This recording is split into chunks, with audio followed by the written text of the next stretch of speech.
What's going on, guys? So these vegan shakes drive me crazy, from how cookie cutter they are to the general misguidance of anti-nutrients and what actual nutrition is, to the impracticality and access of ingredients and the preparation method. So before I explain any of those things, let's watch what I am using as a reference. And this isn't the only. I watched like a couple of vegan videos, and a lot of them seem to have this very same ingredients that they put together to drink this giant shake in the morning. Time for my post-workout smoothie. So, if you guys follow me much, you guys will know what I make already. But here we go. 6 bananas, a couple handfuls of blueberries, 3 big medjool dates. I'm using that protein powder, half a scoop of that right there. It's a fermented vegan protein by Genuine Health. Amazing. It tastes so good. So just to not get too ahead of ourselves, the fruit, the blueberries, the bananas, the dates, you would never have access to that much fruit in nature, especially through certain times of the year and especially in certain parts of the world, as well as just how much larger fruit is now that modern man has, through agriculture, made them yield more sugar and higher carbohydrate content and just be larger. The seeds he added. Dude, seeds are very high in phytic acid, which binds to minerals and takes them out of the body. So by putting these seeds in the shake, he's kind of neutralizing any mineral content that would have been in the shake. Seeds are also very inflammatory due to the poor fatty acid ratios, and contrary to popular belief, the omega-3s in seeds cannot be converted to DHA by the body. There has never been a study that has shown DHA has been risen by seeds in men. It just cannot be converted. Let's try it. Digests really well too. 2 tablespoons of flax. You got some turmeric and black pepper in there, and then just pile on the greens. That's arugula, nice and spicy. So he put that protein powder in, and just because you're getting amino acids on paper does not mean that's what your body's actually digesting. And it also doesn't mean that if you get, like you're checking off boxes on Chronometer, but which is a nutrient tracking website, but that doesn't mean that's what your body's absorbing and utilizing. If that was the case, everyone would be healthy on this diet. And I think a lot of reason that people like that protein powder is for taste, but you would think if you put, hundreds of grams of sugar in this, that it tasted good anyway.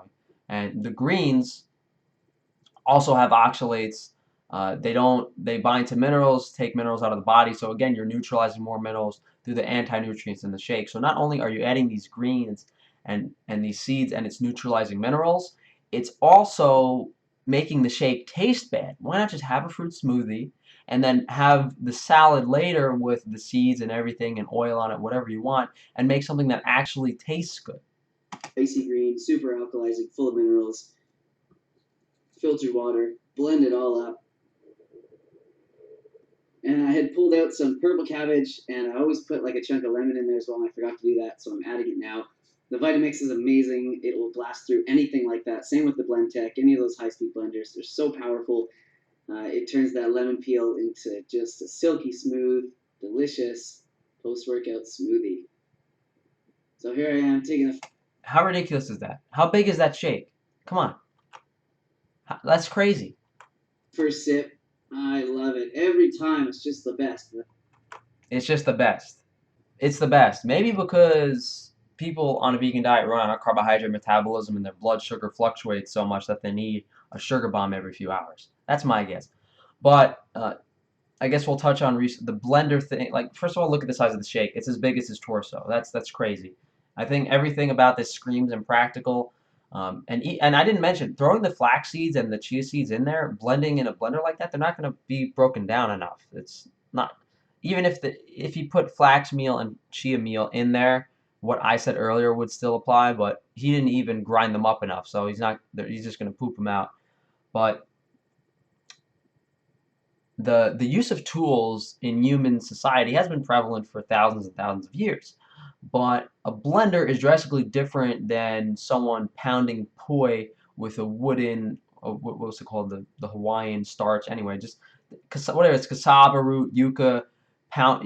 Generally these starches that we see in nature are pounded, which is very labor intensive, and it's just that one carbohydrate. It's not like we have a bunch of stuff that they mix together and that they have access to. So from a nature perspective and a tool perspective, a Vitamix is drastically different than anything we've seen before. cracking a marrow bone or a skull open against a rock is light years away from blending all these fruits and stuff up in a blender to make them in a form calorically dense enough for you to sustain yourself on an unrealistic diet. So I think everything I touched on here sums it up pretty well, from the inaccessibility of the fruits to the anti-nutrients in the seeds and the vegetables to just how just like crazy big the volume of the shake is, the use of tools, the need for sugar and carbohydrates in the morning is astounding. And what's also astounding is how cookie cutter this is and how many of these vegans eat similar foods, whether it's in Thailand or the United States. They all need sugar in the form of fruit, and then they use these protein powders and these seeds. It's so cookie cutter and so generic. It doesn't make sense to me, especially when in indigenous diets, people eat according to the season around the world, and they can be in health. You know, whether you're eating rye bread and cheese in Switzerland, or you're eating uh, oats and fish in Scotland, or you're eating salmon roe and buffalo fat in the United States. You know, there's indigenous diets each had certain foods they would eat, and they were local, seasonal, and this to me screams impractical. So I think I summed things up enough for you guys. And I guess the thing that drove me crazy the most, and the reason I made this video, is because from a culinary perspective, how can you make this shake? Make the fruit smoothie, enjoy the fruit smoothie, huh? And then just have a salad later. Like arugula, chia seed, lemon juice, purple cabbage with a little olive oil on it, salt and pepper. That sounds pretty good to me. Putting that in a shake with some bananas, dates, and blueberries. I'd rather have my fruit smoothie and then my salad later. And not to mention, you're also removing the anti-nutrients from the shake and you're having them later in the salad. So it digests relatively separately. So thank you guys for watching. Hopefully you can apply this knowledge and some common sense to some of these vegan videos, or maybe some of these vegans will see how unrealistic their diet is and the foods they're using are. Just there's so much stuff to just poke holes in. It just doesn't, this really doesn't make sense to me. If someone can explain this, I'd love to hear their perspective.